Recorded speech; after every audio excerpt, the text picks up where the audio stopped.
Assalamualaikum warahmatullahi wabarakatuh.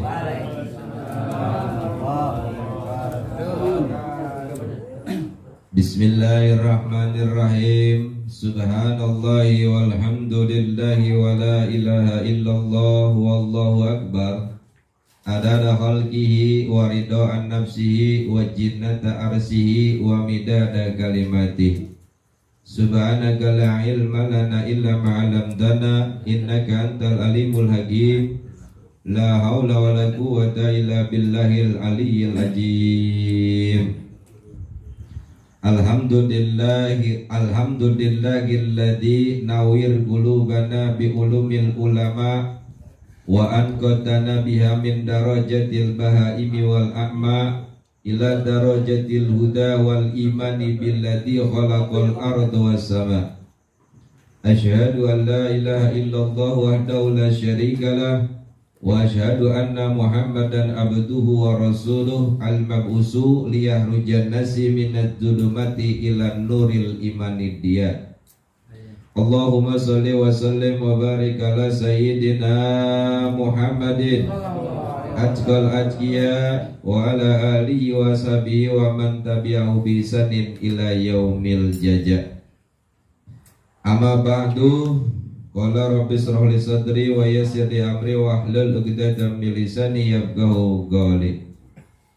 Bismillahirrahmanirrahim. Talaqan liridha illahi ta'ala fi amri dini wa dunya wal akhirah wa ala kulli niyatin sholihah wa fi ta'atillah wa fi ta'ati rasulillah wa ila hadratin nabi sayyidina Muhammadin sallallahu alaihi wasallam wa zuma ila hadrati jami' awliya Allah ta'ala min masyarikil adila magharibiha bi bari wa bariya ajma'in wa zuma ila hadrati jami' masyayikh wa masyayikhna fi hajil baldati ajma'in wa summa ila arwahi jami' abaina wa ummahatina wa ajdadina wa jaddatina wa ikhwanina wa akhwatina wa auladina wa zuriyatina wa masyayikhina ghafarallahu junubahum wa sabit imanahum wa islamahum wa bi syafaati rasulillah sallallahu alaihi wasallam ila yaumil qiyamah bi barakati suratul fatihah. Al-Fatihah.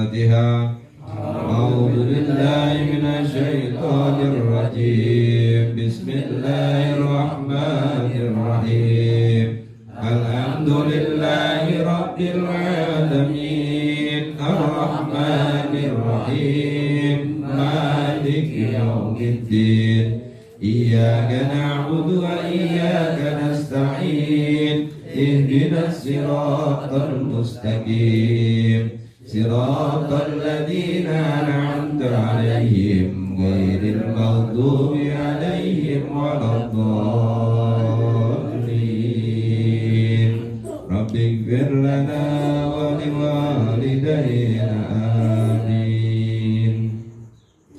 Hadratil mukarramin, para sati, para hujaj, para tokoh masyarakat, sepuh bini sepuh, wabil khusus yang sama-sama kita hormati orang tua kita, yaitu Al-Mukarram Bapak Haji Abdul Razak beserta keluarga besarnya, yang mudah-mudahan beliau dan keluarganya selalu ada dalam lindungan Allah Subhanahu wa taala. Sehatkan badannya, dimurahkan rezekinya, dan juga dikuatkan iman Islam serta ketakwaannya kepada Allah dan Rasulnya, dan juga dikabulkan hajat-hajatnya oleh Allah Subhanahu wa taala. Amin ya Allah ya rabbal alamin. Dan juga para sohibul majlis yang tidak bisa saya sebutkan namanya satu persatu, aparatur pemerintah dan para staf-stafnya, bapak-bapak hadirin jamaah taklim yang dimuliakan Allah Subhanahu wa taala. Alhamdulillah, puji dan syukur mari sama-sama kita panjatkan kehadirat Allah Subhanahu wa taala, yang mana pada kesempatan malam hari ini berkat nikmat dan karunia Allah berikan kepada kita sekalian, sehingga kita masih dapat melaksanakan kewajiban kita, yaitu thalabul ilmi.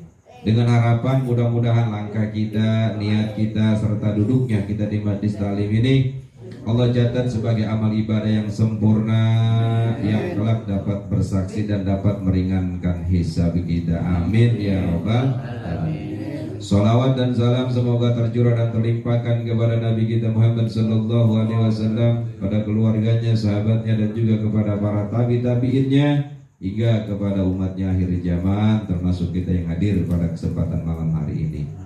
Yang mudah-mudahan berkah salawat kita semua diakui umat oleh baginda Rasul, sehingga kelak kita bisa mendapatkan syafaatul ujmanya. Amin ya rabbal alamin. Hadirin jamaah talim yang dimuliakan Allah Subhanahu wa taala. Sebelum masuk pada pelajaran kita, terlebih dahulu mari sama-sama kita tawajukan hati kita hadapkan diri kita kepada Allah Subhanahu wa taala. Kita niat dengan niat yang benar, yang mudah-mudahan dengan niat yang benar talim kita pada kesempatan malam hari ini selalu dibanjiri rahmat dan maghfirahnya Allah Subhanahu wa taala. Bismillahirrahmanirrahim. Nawaitu ta'alluma wa ta'lim wa tazakura wa tajgir wa nafa'a wal intiba' wal ibadata wal istifadah wal hasa ala tamasuki bi kitabillah wa sunnati rasulillah wa du'a ilal huda wa dilalata alal khair ibtigai wajhillahi wa mardatihi wa qurbihi wa sawabi. Allahumma akhrijna min julumatil wahmi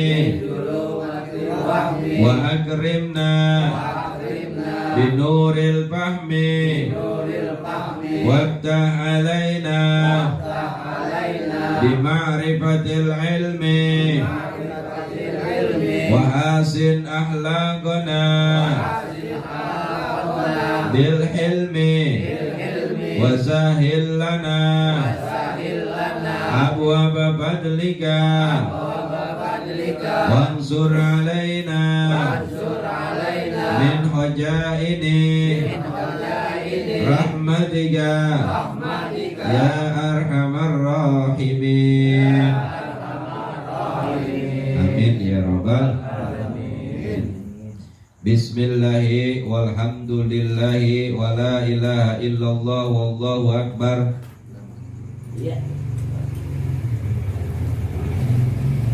Wala haula wala quwwata illa billahil aliyyil azim.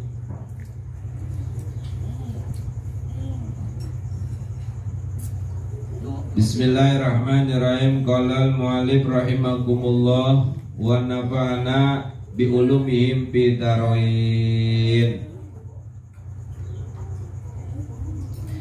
Hadirin jamaah talim yang dimuliakan Allah Subhanahu wa taala, ini kita sudah masuk pada pasal yang ketiga, yaitu pasal yang menjelaskan tentang keikhlasan di dalam beribadah kepada Allah Subhanahu wa taala.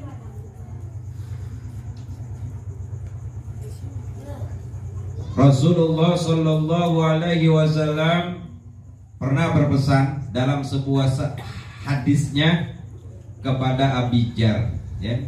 Sebagaimana dikatakan annahu qala, telah bersabda Rasulullah sallallahu alaihi wasallam li Abi Dzarinil Ghafari radhiyallahu anhu, kepada Abi Dzar Al-Ghifari radhiyallahu an. Apa kata Rasul, pesan kepada Abu Dzar khususnya, umumnya pesan buat kita semua. Ya Abu Dzar, jadi di Sabinata fa'ennal bahra amikun.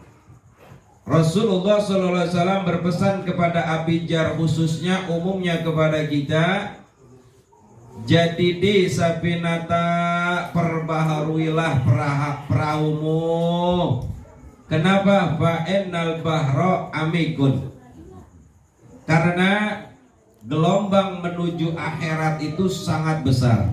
Jadi gini Pak. Jadi pesan yang pertama Rasulullah SAW kepada kita semua, umumnya khusus kepada Abijar, Rasul mengatakan, wahai umatku, perbaharuilah perahumu. Kenapa? Karena jalan menuju akhirat itu gelombangnya besar Pak nanti. Kalau kita punya perahunya reot atau punya perahunya keropok, takutnya nanti begitu kita terjun ke alam akhirat, hancur itu perahu di tengah jalan. Itu makanya perbaharui perahu kita mumpung kita masih ada di alam dunia. Jangan sampai nanti begitu kita terjun ke lautan yang dalam, perahu kita tidak mampu untuk menghadapi gelombang. Begitu, Apa itu perahu? Dalam kiasannya, perahu di sini adalah niat, Pak. Niat. Jadi apapun yang kita kerjakan di alam dunia ini, niatnya untuk ibadah. Jadi kalau niat untuk ibadah, tidak ada kekecewaan di dalam hati kita, gitu, apapun yang kita kerjakan niatnya ibadah, karena niatnya ibadah yang nggak ada penyesalan dan juga tidak ada kekecewaan. Umpama kita kerja niatnya ibadah, begitu bayarannya kurang besar, karena niatnya ibadah tidak ada kekecewaan, tetap ada rasa syukur kepada Allah. Alhamdulillah, begitu. Terus kita dagang, untungnya nggak banyak, untungnya nggak banyak nih, tapi kita selamat dari pergi sampai pulang, tetap kita mengucapkan alhamdulillah, nggak harus kecewa. Kenapa? Karena niat dagangnya, niat usahanya itu karena Allah.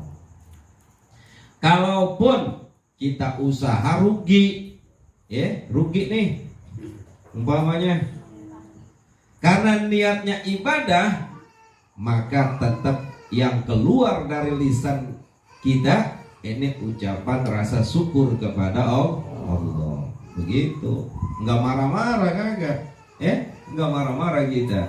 Karena kalau kita masih marah-marah, berarti niat usaha kita bukan niat karena Allah. Kenapa kita tidak harus marah? Karena yang memajukan, usaha itu, yang memajukan usaha itu bukan kita pada dasarnya, tapi Allah. Kita hanya sekedar menjalankan, namanya ikhtiar, gitu. Lah kalau ikhtiar udah Allah belum kasih keuntungan, harus sabar kita, harus bersyukur kita. Nah itulah namanya memperbaharui perahu, gitu. Jadi kita ngapain aja nih? Kita dititipkan istrinya enggak solehah, kan? Karena niat berumah tangganya ibadah, ia dijalanin rumah tangganya dengan penuh kesabaran.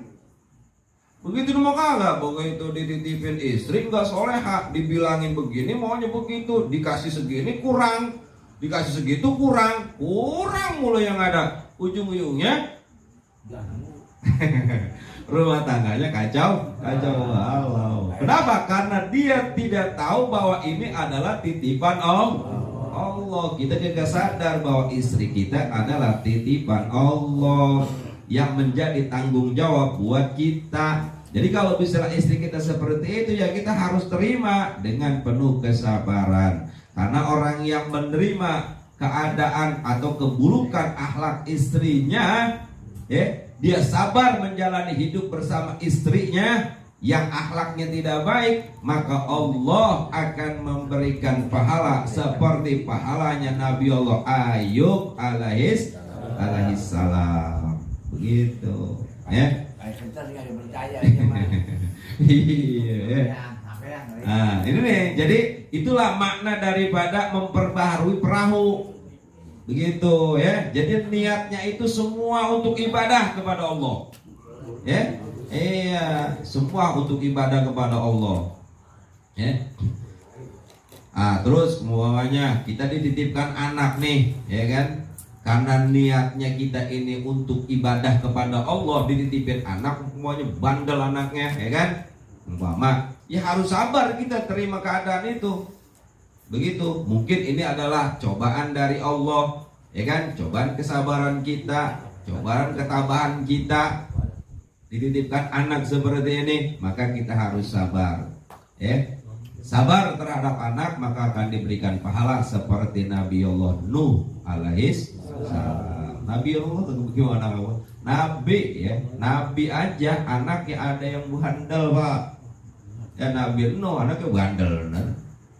Disuruh nyembah Allah kagak saya mah. Bayangkan begitu gitu, ya kan? Iya, di banyak zaman-zaman sekarang ini banyak ya. Banyak orang begitu, banyak diajak bener, dibilangin, dinasehatin bener, lah kagak gua mah, apa kata gua baik, gitu kan? Banyak kan gitu. Nah ini watak-wataknya daripada Nabi Allah, anak daripada Nabi Allah Nuh alaihissalam. Siapa? Ki Kan'an, maunya sendiri, gitu. Dibilangin, ayo naik perahu, gitu, ya kan? Ini kayak gini nih Pak. Ini perahu nih. Ini ibarat apa namanya? Majelis. Nanti itu jadi perahu di akhirat. Ya. Ayo kita pada ngaji di majelis. Kita naik perahu. Insya Allah selamat. Apa kata orang yang wataknya seperti Kan'an? Ngaji ngantuk-ngantukin baik.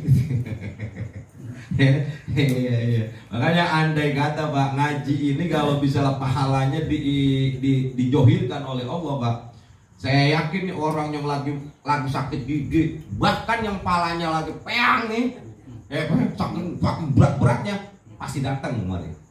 Itu kalau pahala ngaji dijohirkan oleh Allah. Coba yakin. Pahala ngaji Pak, pahala duduk di majelis taklim, nggak harus nulis, nggak harus baca.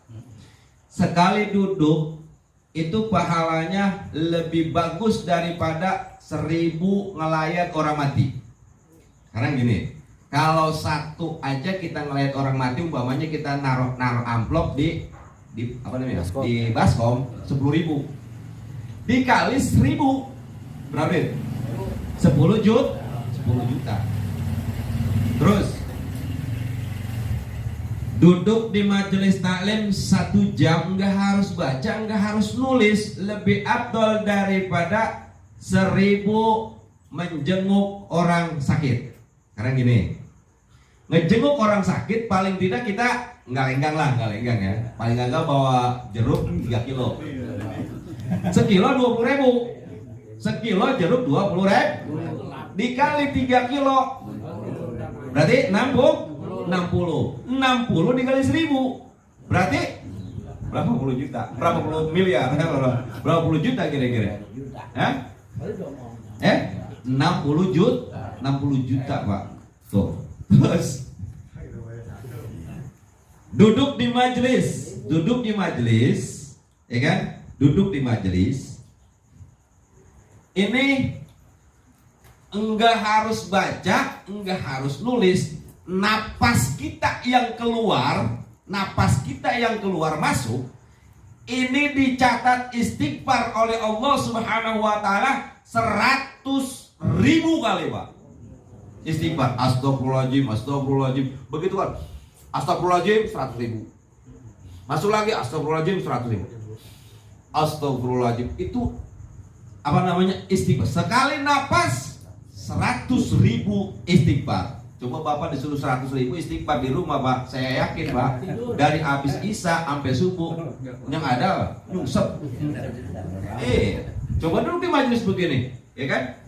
Ada duku, ada rambutan, ada kopi, ya kan? Baca, enggak harus baca, cuma dengerin doang, ya kan? Itu masih lebih bagus Pak, masih lebih bagus daripada itu semua kata Rasul. Begitu, makanya bahagialah orang-orang yang sering duduk di majelis. Ini kalau ditampakkan oleh Allah lah, kalau bisa 60 juta kira-kira Pak, dijadiin emas di sini berapa coba? Terus yang belum lagi yang 10 juta, belum lagi nafas kita, belum lagi nanti ada lagi hadis duduk di majelis taklim 1 jam tanpa baca, tanpa nulis, cuman dengerin doang, ini masih lebih afdal daripada sodako kuda sebanyak 1000 ekor kuda. Kalau 1 kuda kita nilai umpamanya 50 juta dah, kali 1000 berarti berapa miliar? Terus kalau misalnya itu duitnya ditumpukin di sini, apakah berebut orang? Bener gak? Berebut orang, pasti orang datang kemari buru-buru.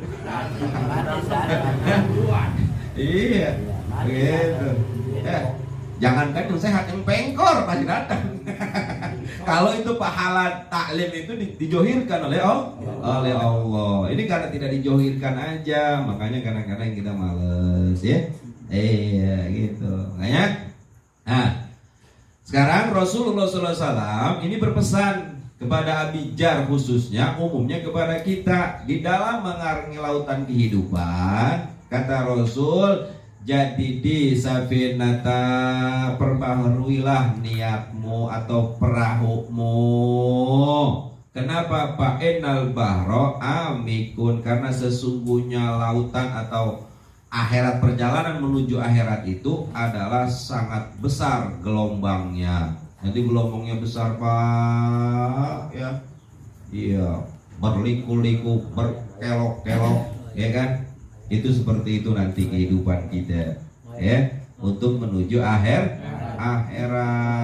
Masya Allah ya. Makanya sekarang semua Pak, apa aja yang kita lakukan di alam dunia niatnya ibadah. Supaya apa? Supaya tidak ada rasa kecewa di dalam hati. Karena kalau orang niatnya ibadah itu nggak ada kecewanya. Mau bagaimana orang niatnya ibadah kok nggak kecewa. Ya, begitu dia lagi usaha disakitin orang, oh ya Allah, alhamdulillah ya Allah. Mungkin ini orang sedang uji kesabaranku ya Allah, terima kasih kau datangkan orang yang seperti ini kepada aku. Itu jadi ada ucapannya yang keluar itu alhamdulillah, syukur. Orang macam-macam itu kalau dia bukan ibadah gitu niatnya, ya kan?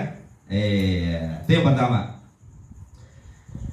Yang kedua, kata Rasul, wa uji jada kamilan, perbanyaklah perbekalan menuju akhirat. Kenapa? Fa inna safara ba'idun, karena jalan menuju akhirat itu adalah tempatnya jauh, Pak. Jauh. Ya kita kalau mau pulang kampung aja Pak, pulang kampung itu harus punya bekal banyak, ya kan? Belum buat ongkosnya, ya kan? Ongkosnya, terus buat makannya, buat ngopinya, buat ngerokoknya, buat serba-serbinya di dalam perjalanan, mungkin buat beli remason dan lain sebagainya, ya kan? Nah begitu nyampe di kampung, ketemu ponakan, ketemu segala macam ya. Jadi harus punya persiapan. Itu di alam dunia. Akhirat pun Pak, akhirat pun ini kudu gitu, ya kan? Malah lebih besar harusnya persiapan untuk akhirat mah. Coba aja jajal Bapak jalan-jalan ke Ma'arif. Iya Pak, daftar punya kartu kuning 2 juta. Lah kalau 2 juta pulang kampung sampai di mana kira-kira? Jawa Timur, Jawa Timur mah nggak sampai 2 juta, ya kan? Paling 1,5 juta Jawa Timur ongkosnya ya? Nggak nyampe. Lah Al-Ma'arif yang deket bener Pak, 2 juta punya kartu kuning. Lah kalau gak punya kartu kuning 4 juta. Hah? Nyampe di mana kira-kira 4 juta? Itu belum masuk mobil, belum baru tiketnya doang 4 juta. Ya kan? Udah masuk nih, udah masuk deh umpamanya 4 juta beres. Lah kan di rumah harus ada ini ya, ada selamatan. Umpamanya kalau sudah selamatan umpamanya 1 malam 1 juta. Lah kalau 7 malam 7 juta, Pak. 4 ditambah 7 11 juta. Baru 7 malam Pak, belum nyampe, akhirat belum, lagi ngimpi di mobil. Bener ya? Ya kan lagi ngimpi itu baru nyampe umur ntar 14 hari lagi 2 juta atau 1 juta atau 1,5 juta atau 2 juta habis lagi. Ya kan? Masuk 40 hari keluarin lagi, sampai 100 hari keluar lagi. Ya kan, terus inilah perjalanan menuju akhirat itu panjang. Ya kan? Harus kita persiapkan dari sekarang. Ya. Hah? Ah iya, kain putih belum dihitung tuh ya. Iya, perlengkapan tuh. Ya, perlengkapan kita mau masuk mobil, ya. Mobil keranda maksudnya. Ya, yang banyak 4 gitu kan. Iya. Itu kain putihnya belum ya. Ntar belum lagi bla bla yang lain-lainnya ya. Iya, banyak itu perjalanan itu ya. Makanya persiapkan. Nah, itu baru yang berbentuk materi. Ya, yang bakalan habis itu habis begitu tuh. Itu habis begitu. Ya. Nah, masuk datu kita. Begitu masuk ke liang lahat. Nah, harta-harta yang kita kumpulin ya, dari pergi pagi pulang sore, peras keringat, banting tulang, kepala jadi kaki, kaki jadi kepala, umpama mobil balik. Terus apa lagi? Jangan kata mobil Pak, sendal jepit yang kita sering pakai. Dibawa pulang. Orang kadang-kadang tiker yang buat nguruk tuh, yang buat tendengan nguruk. Sayang katanya, bawa pulang Pak, tuh tiker. Coba bayangin, coba kira-kira apa yang kita buat bekal ke hadapan Allah? Apakah harta yang kita tumpuk dari sekarang, dari masih susah sampai kaya, kita tumpuk bisa menyertai kita? Tidak. Tapi ada harta yang bisa menyertai kita. Apa? Harta yang kita titipkan duluan. Tuh, yang kita dulu pengen ada AC-nya di alam kubur. AC-nya duluan kirimin ke Alma Arif. Mampir dulu di majelis maksudnya.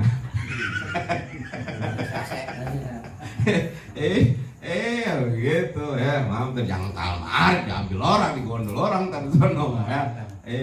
Mampir majelis. Gitu. Gitu. Ya terus segala apa yang ada kalau kita tidak niatkan untuk akhirat kita, maka siap-siap kita sengsara, Pak. Gitu ya. Siap-siap kita sengsara. Makanya perbanyak bekal. Mumpung kita masih ada di alam dunia nih. Kita umpamanya nih ada pengajian malam Rabu, saya mau sisihin enggak 10.000 nih. Begitu buat beli kopi kayak buat apa untuk akhirat saya. Begitu. Ya, anak-anak mulai pikirin. Iya, bener sih sodako, bener. Iya bener ya. Cuman ada paling gak sedikit sisipin, begitu Pak ya. Disipin buat akhirat kita. Ada Jumat, ada promo lewat. Lo jangan 2.000 nyisipinnya, kelamaan. Kelamaan Pak, rokok berapa duit? 20.000 sehari. Masa lo kan Jumat 20.000? 2.000 ya kan? Bener gitu mah ya kan? Aduh dah. Kata Allah, lu kan pengen senang, kata Allah, lu pengen senang nanti di akhirat kan gitu, ya kan? Pengen punya rumah, pengen punya kendaraan, rumahnya pengen ada AC-nya. Masa lu Jumat keropak lewat 2.000? Udah begitu kadang-kadang 2.000-nya lecak banget. Bukan nyinggung, bukan kebiasaan.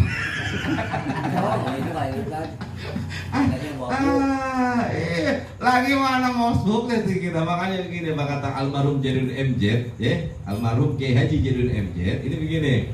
Barang siapa yang pengen hidup kaya di alam dunia dan di akhirat harus belajar jadi orang kaya. Orang kaya, belajar dulu jadi orang kaya. Belajar jadi orang kaya. Orang kaya itu merasa duit 2.000 20.000 kecil. Nah, itu baru jadi orang kaya nanti. Tapi kalau misalnya duit 2.000 masih merasa gede, jangan jadi orang kaya, jangan. Iya Pak. Begitu. Ya jangan jadi orang kaya lah, jangan. Ya pokoknya kalau misalnya kita masih merasa duit 10.000, 5.000, 10.000 masih gede, wah gede di gua. Kalau masuk rokok 10.000 gedean ini untuk beli rokok nih, ya jangan jadi orang kaya yang gitu mah. Calon kismin. Iya kata almarhum jenis itu begitu. Kismin. Itu Pak. Lah kalau 10.000 pengen beli mobil, kira-kira berapa tahun Pak kita ngumpulnya? Umpamanya hari Jumat 10.000, umpamanya 10.000 nih, ya 10.000. Lah mobil harganya umpamanya 200 juta. Lah kalau misalnya 10.000 itu rutin tiap Jumat, deh, 200 juta dibagi 10.000, kira-kira berapa Jumat? Baru kebeli mobil, ya kan? Iya, itu matematika begitu, sama dunia akhirnya sama begitu. Apalagi 2.000. Begitu 2.000-nya Kak. 2.000 masih cakep nih. Ada yang 1.000 bontok. 1.000 masuk. Aduh. Kata Rasul juga perbanyak perbekalan menuju akhirat. Kenapa? Karena gelombang menuju akhirat atau akhirat itu adalah menuju akhirat itu adalah perjalanan yang sangat jauh. Ya sangat jauh, kita butuh dana, kita butuh biaya, kita butuh amal Pak, ya kan? Itu kadang-kadang kita ini lah, hidup di alam dunia ini kita yang bikin kita itu lupa dengan akhirat karena kita panjang angan-angan, namanya tulul amal. Tahu tulul amal? Ya, kayak kata ulama, anna min ad-darril asya'i 'alal insan, bahwasanya di antara perkara yang lebih membahayakan terhadap manusia adalah tulul amal, yaitu panjang angan-angan. Begitu, yang ada menghayal mulu. Menghayal kayak lagunya Kopi itu, Hello Kopi. Ya kan? Dengan punya mobil mewah lengkap dengan aksesoris dan sopir pribadi. Itu kalau kemana-mana enak katanya, kata Kopi kan begitu. Jadi menghayal mulu gitu, ya kan? Apa makna tulul amal? Wa makna tulul amali, dan adapun makna tulul amal adalah istis'aru tulil baqa'i fid dunya, yaitu merasa akan lama tetap hidup di alam dunia. Kita merasa, oh saya masih muda, masih jauh sama mati. Begitu bisa ngomong besok selok mati. Mau siapa yang tahu umur? Iya kan? Iya. Nyuruh aku mentar aja tobatnya, begitu katanya. Ntar aja jadi orang benernya, yang tua aja belum mati, begitu kan? Habis ngomong begitu, kelopok apa lo? Ayat mati. Puyeng palanya begitu mah, ya kan? Iya, waduh. Nah ini jangan sampai seperti itu ya, gitu. Makanya Allah Subhanahu wa Ta'ala berpesan kepada kita di dalam firman-Nya, annahu mayati rabbahu mujriman. Sesungguhnya barang siapa yang datang kepada Tuhannya dalam keadaan berdosa nih, karena panjang angan-angan, kan merasa, oh saya mau umur saya masih panjang, makan kacang masih kuat, kan? Jangankan kacang, bunduk gua letak masih kan gitu, masih kuat katanya. Jadi umurnya masih panjang, merasa, akhirnya belum, malas sama tobat, malas sama ibadah, kan? Untuk mempersiapkan perahunya ini masih malas-malesan. Apa kata Allah? Fa inna lahu jahannama, maka baginya neraka jahanam. Tuh Pak, orang yang datang nanti kepada Allah membawa dosa, maka siap-siap masuk jahanam, kata Allah. La yamutu fiha wa la yahya, dan orang yang masuk ke dalam neraka jahanam enggak mati kagak hidup Pak. Yang ada klenger mulu, klenger kayak orang tonjok ini joget klenger, bangun lagi tonjok lagi klenger lagi. Itu begitu Pak. Ini Al-Quran Pak. Ini Al-Quran loh. Jadi kata Allah, la yamutu fiha wa la yahya, tidak mati orang di sono nanti, tidak juga hidup. Kalau nggak tahu masih nggak ada sempoyongan tuh. Kayak orang mabuk ganyong. Gitu nanti, masya Allah ya. Gitu. Wala ta'man illam tubaddir bi taubati min isyanika